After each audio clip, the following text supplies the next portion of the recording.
అందరికీ వందనాలండి. ఈ మధ్యకాలంలో కొంతమంది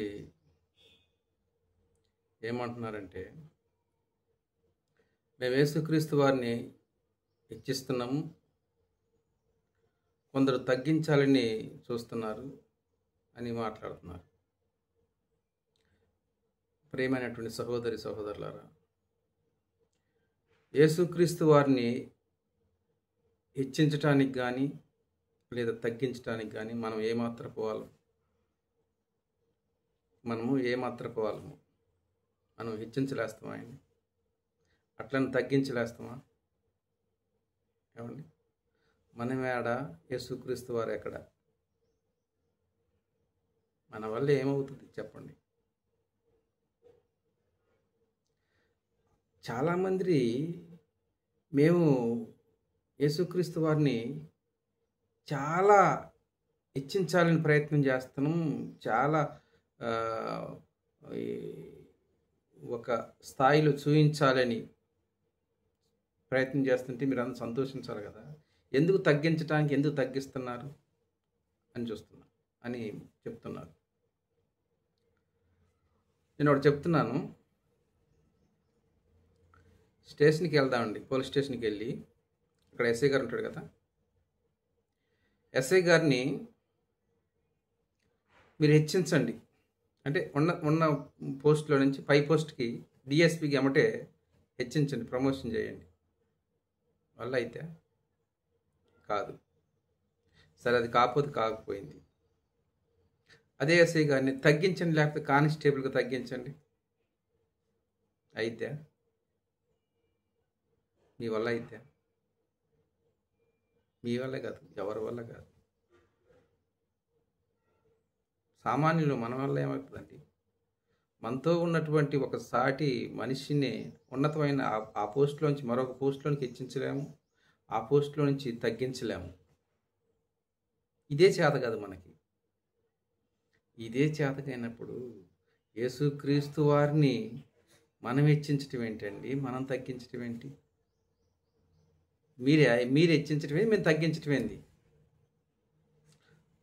మాకైతే చేత కాదు. హెచ్చించటం కానీ తగ్గించటం కానీ మా వల్ల కానే కాదు.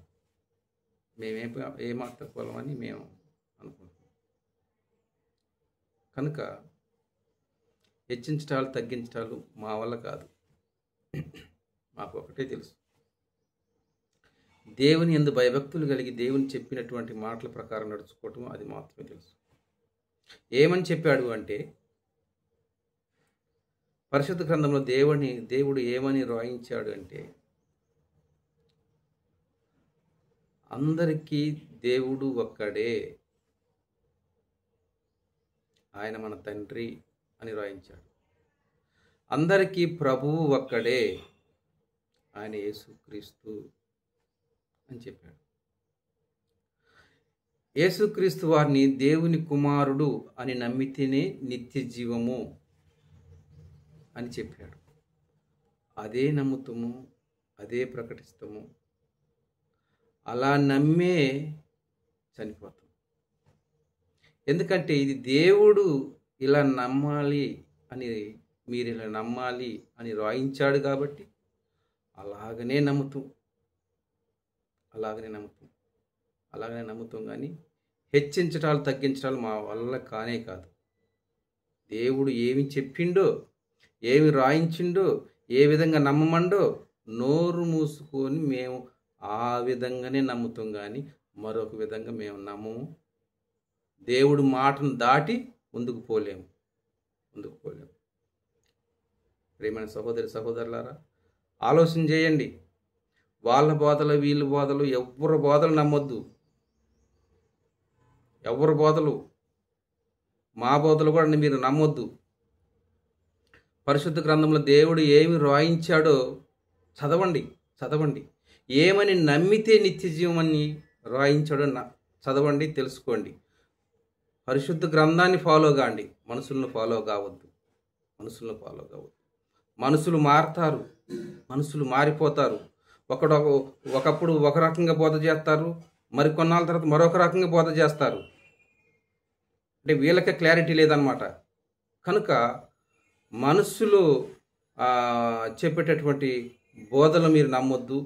పరిశుద్ధ గ్రంథంలో దేవుడు ఏమని రాయించాడో ఆ ప్రకారంగానే నమ్మండి. ఆ ప్రకారంగా నమ్మండి. ఎవరిని నమ్మొద్దు, ఎవరు మమ్మల్ని కూడా నమ్మొద్దు. అందరి మాటలు వినండి, పరిశీలన చేయండి. చివరికి ఫైనల్ నిర్ణయము పరిశుద్ధ గ్రంథం, దేవుని మాటలు.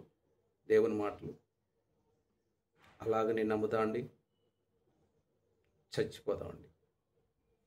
అందరికీ వందనాలు.